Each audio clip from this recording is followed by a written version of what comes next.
அனைவருக்கும் எஸ்பி ஸ்லோகாஸின் இனிய வணக்கம். நம்முடைய விருப்பங்களை விரைவில் நிறைவேற்றி தரும் கணேச புஜங்க ஸ்தோத்திரத்தை இப்பதிவில் நாம் பார்க்கலாம். ஸ்ரீ குருப்யோ நமஹ.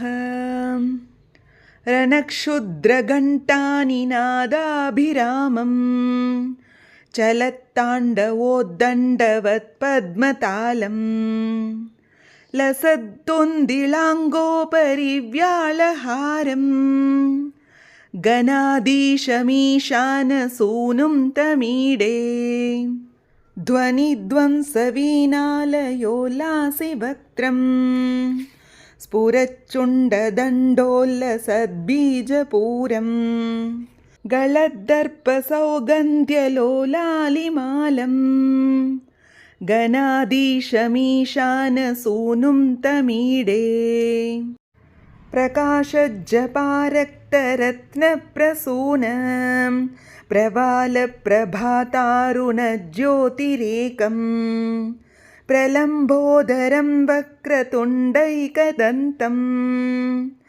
गणाधीशमीशानसूनुं तमीडे विचित्रस्फुरद्रत्नमालाकिरीटं किरीटोल्लसच्चन्द्ररेखाविभूषं विभूषैकभूषं भवद्वंसहेतुं गणाधीशमीशानसूनुं तमीडे उदञ्जद्भुजावल्लरीदृश्यमूलो चलद्भ्रूलता विभ्रमभ्राजदक्षम् मरुत्सुन्दरी चामरैः सेव्यमानं गणाधीशमीशानसूनुं तमीडे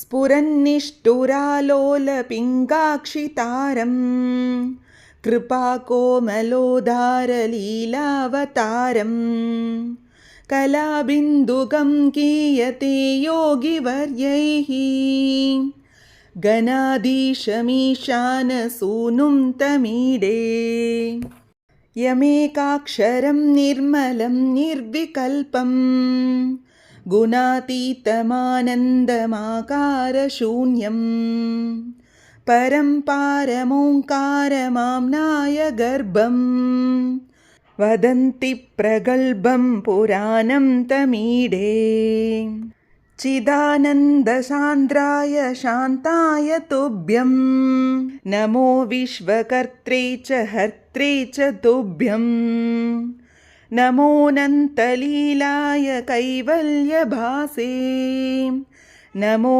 विश्वबीजप्रसीदेश सूनो इमं सुस्तवं प्रातरुत्थाय भक्त्या पठेद्यस्तु मर्त्यो लभेत् सर्वकामान् गणेशप्रसादेन सिद्ध्यन्ति वाचो गणेशे विभौ दुर्लभं किं प्रसन्ने गणेशे विभौ दुर्लभं किं प्रसन्ने इति श्रीमच्छङ्कराचार्यकृत श्रीगणेशभुजङ्गस्तोत्रं सम्पूर्णम्. இது போன்ற ஸ்லோகங்களுக்கும் ஆன்மீக விஷயங்களுக்கும் மறக்காமல் நம்ம சேனலை சப்ஸ்கிரைப் பண்ணிக்கோங்க. நல்லதை நடக்கட்டும், நன்மையை பிறக்கட்டும். நன்றி, வணக்கம்.